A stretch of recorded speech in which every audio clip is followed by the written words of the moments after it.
నమస్తే, welcome to our voice. నేను journalist నమత. ఎక్కడో అమెరికాలో ఓక్ కల్చర్ గురించి మనకెందుకు?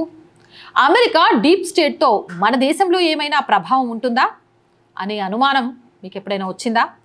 అమెరికాకు జ్వరం వస్తే ప్రపంచమంతా తుమ్ముతున్నది అనేది పాత సామెతే. అయినా కూడా అమెరికాలో ఏది జరిగినా అది ప్రపంచంపై ప్రభావం చూపుతుందని చెప్పడానికి ఈ సామెతను వాడుతూ ఉంటాం. అది నిజమే.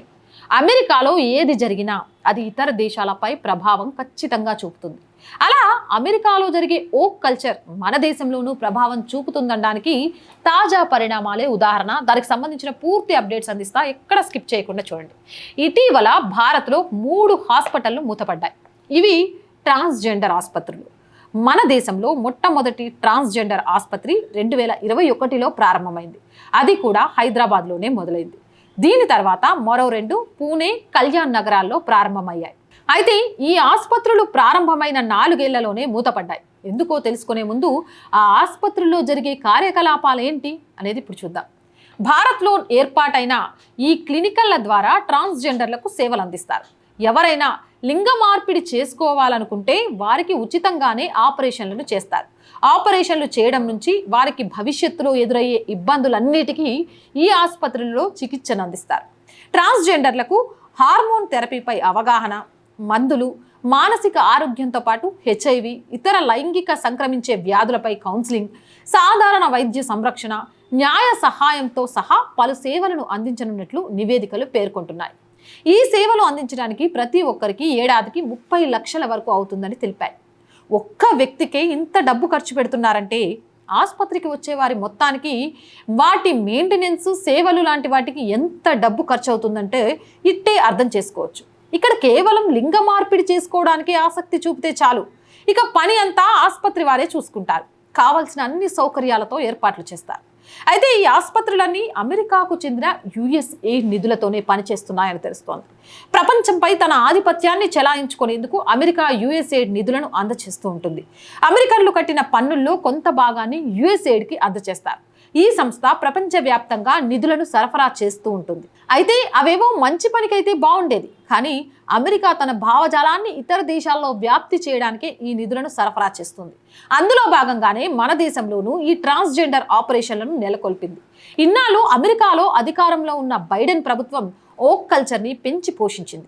అందులో భాగంగా ప్రత్యేక ప్రభుత్వ విభాగాలను ఏర్పాటు చేసింది. డైవర్సిటీ, ఈక్వాలిటీ, ఇంటిగ్రిటీ పేరిట ఓక్ కల్చర్ని పెంచి పోషించింది. అందులో భాగంగా భారత్లోనూ ఆసుపత్రులను నెలకొల్పింది. దీనివల్లే మన దేశంలో ఇప్పటి వరకు లేని ట్రాన్స్జెండర్ ఆసుపత్రులు USAID సహకారంతో ఏర్పాటయ్యాయి. అది కూడా మొదటగా హైదరాబాద్లోనే ఏర్పాటైంది. అసలు ఈ ఓక్ కల్చర్ అంటే ఏంటి, దీని లక్ష్యం ఏంటో కూడా ఇప్పుడు చెప్తాను. అమెరికాలో డీప్ స్టేట్ ప్రపంచవ్యాప్తంగా ఓక్ కల్చర్ని పెంచి పోషించడానికి ప్రయత్నాలు చేసింది. సమాజంలో ఆడ, మగ అనే భేదాలు లేకుండా అందరూ సమానమని చెప్పడమే వీరి సిద్ధాంతం. ఇక్కడి వరకు బాగానే ఉంది. కానీ ఈ ముసుగులో చేయని అరాచకాలంటూ లేవు. మహిళల్లో హక్కుల పేరిట రెచ్చగొట్టడం, ట్రాన్స్జెండర్ ఆపరేషన్లకు ప్రజలను ప్రోత్సహించడం, నచ్చినట్లు వ్యవహరించడం, క్రీడల్లో ఓక్ కల్చర్ పేరిట అమ్మాయిలతో అబ్బాయిలు పోటీ పడేలా చేయడం, ఇలాంటివెన్నో ఇందులో భాగమయ్యాయి. ఉదాహరణకు ఓ వ్యక్తి తనకు తాను అమ్మాయినని భావిస్తే ప్రభుత్వాలు కూడా అతడిని అమ్మాయిగానే గుర్తిస్తాయి. అతడికి మహిళలకు ఉండే అన్ని సౌకర్యాలు కల్పిస్తాయి. మహిళా రిజర్వేషన్లు ఉంటే సదరు వ్యక్తికి అందులోనూ భాగం ఉంటుంది. ఇటీవల జరిగిన ఫ్రాన్స్ ఒలింపిక్స్లో ఓక్ కల్చర్ని ప్రమోట్ చేసింది. ఒలింపిక్స్ ప్రారంభ ఈవెంట్లో క్రైస్తవాన్ని అవమానించేలా ఈ ఈవెంట్ సాగింది. క్రైస్తవులకు అత్యంత ప్రీతిపరమైన ఫోటో ద లాస్ట్ సర్పన్ను అవమానకరమైన రీతిలో చిత్రీకరించారు. దీనిపై ప్రపంచవ్యాప్తంగా పెద్ద ఎత్తున వ్యతిరేకత కూడా వచ్చింది. దీనికంతటికీ డీప్ స్టేటే ప్రధాన కారణం. డీప్ స్టేట్ ప్రపంచవ్యాప్తంగా పురుష, మహిళ తేడా లేకుండా చేసేందుకు ఎన్నో ప్రయత్నాలు చేసింది. ఇందులో భాగంగా అందరికీ ఆపరేషన్లు చేయించుకోవడానికి ప్రోత్సహించింది. సాఫ్ట్వేర్ కంపెనీల్లో భర్తను పార్ట్నర్ అనే పిలవాలనే కల్చర్ని తీసుకొచ్చింది. భార్యాభర్తలు ఇద్దరు వేర్వేరు కాదని, భర్త కూడా వంటింటి పని చేయాలనే కల్చర్ని తీసుకొచ్చింది. ఇది తప్పు కాకపోయినా దీన్ని ఆసరాగా చేసుకుని ఓక్ కల్చర్ని పెంపొందించేందుకు ప్రయత్నించింది. ఓక్ కల్చర్ ఎంత పెరిగితే అంతగా సమాజం విచ్ఛిన్నమవుతుంది. సమాజాన్ని విచ్ఛిన్నం చేయడమే వీరి ప్రధాన లక్ష్యం. ఇదే జరిగితే ప్రపంచమంతా డీప్ స్టేట్ చేతుల్లోకి వెళ్ళిపోతుంది. వాళ్ళు చెప్పినట్లు వినే స్థితి వస్తుంది. రేజిమ్ చేంజ్ మరింత సులువుగా మారుతుంది. తనకు నచ్చిన ప్రభుత్వాలను కొనసాగేలా, నచ్చని ప్రభుత్వాలను కూలదోసేలా ప్రయత్నించవచ్చు. ఇదే జరిగితే డీప్ స్టేట్లో భాగమైన రాక్ ఫెల్లర్ ఫౌండేషన్, ఆయుధ డిఫెన్స్ లాబీలు, ఫార్మా రంగం మొత్తం ప్రపంచాన్ని తన గుప్పెట్లో ఉంచుకొని ఆడిస్తాయి. తద్వారా వీరి వ్యాపారాలు మెండుగా సాగుతాయి. అందుకు అమెరికా ఫండ్స్ను ఉపయోగించుకుంది డీప్ స్టేట్. ఈ డీప్ స్టేట్ జాడ్యం మన దేశంలోనూ కొనసాగింది. హైదరాబాద్లోని యూఎస్ఏలో ఓ ఆసుపత్రి సైతం నడిచిందంటే దీని ప్రభావం ఎంతగా ఉందో అర్థం చేసుకోవచ్చు. అయితే అన్నిటికీ కాలమే సమాధానం చెప్తుంది. కాగల కార్యం గంధర్వులే తీర్చినట్లు అమెరికా నూతన అధ్యక్షుడు డొనాల్డ్ ట్రంప్ యుఎస్ఏపై ఉక్కుపాదం మోపుతున్నారు. డీప్ స్టేట్ ని అంతం చేస్తామని చెప్పిన ట్రంప్ అధికారంలోకి వచ్చిన వెంటనే అందుకు తగిన చర్యలు చేపట్టారు. యుఎస్ఏడ్ ద్వారా వృధా ఖర్చులు ఎక్కువ అవుతున్నాయని, అది నేరగాళ్ల సంస్థ అని మాస్క్ ఇప్పటికే ఆరోపించారు. అందుకు అనుగుణంగా నిధులను ఆపేస్తున్నట్లు ట్రంప్ ప్రభుత్వం ప్రకటించింది. ఇందులో భాగంగా దాదాపు 600 మంది ఉద్యోగులను కార్యాలయ భవనంలోకి వెళ్లనీయకుండా నిలిపివేసింది. ఉద్యోగులందరికీ ఉద్వాసన పలికే దిశగా ప్రయత్నాలు చేస్తున్నారు. దీంతో పాటు ప్రపంచవ్యాప్తంగా ఏకంగా 90% పైగా కాంట్రాక్టులను రద్దు చేస్తున్నట్లు తాజాగా ప్రకటించారు. ఈ దెబ్బతో 6,200 కాంట్రాక్టుల్లో $54 బిలియన్ విలువైన 5,800కు పైచిలకు కాంట్రాక్టులు ఒక్కసారిగా బట్టదాఖలయ్యాయి. యుఎస్ఏడ్ కాంట్రాక్టుల మొత్తం విలువ $60 బిలియన్ సర్కారు వెల్లడించింది. ఇలా నిధులను ఆపివేయడంతో భారత్లో కార్యకలాపాలు నిర్వహిస్తున్న ట్రాన్స్జెండర్ ఆసుపత్రులు సైతం మూతపడ్డాయి. దీంతో ఇకపై మన దేశంలో ఓక్ కల్చర్ జాడ్యం తగ్గిపోతున్నట్లు స్పష్టంగా అర్థమవుతుంది. ఓక్ కల్చర్కి సంబంధించిన పూర్తి వివరాలను, దానివల్ల జరగబోయే పెను ప్రమాదాన్ని ఈ వీడియో ద్వారా మీకు అందించామని అనుకుంటున్నాను. నచ్చితే లైక్ చేయండి, షేర్ చేయండి, సపోర్ట్ చేయండి. ఇలాంటి మోర్ వీడియోస్ కోసం ఛానల్ని వెంటనే సబ్స్క్రైబ్ చేయండి. అధికంగా ఆర్ వాయిస్కి చేయుతగా నిలవండి. చాలామంది కామెంట్స్లో పెడుతున్నట్టుగా అడుక్కోవడానికి అనేది ఈ ఛానల్ పెట్టలేదండి.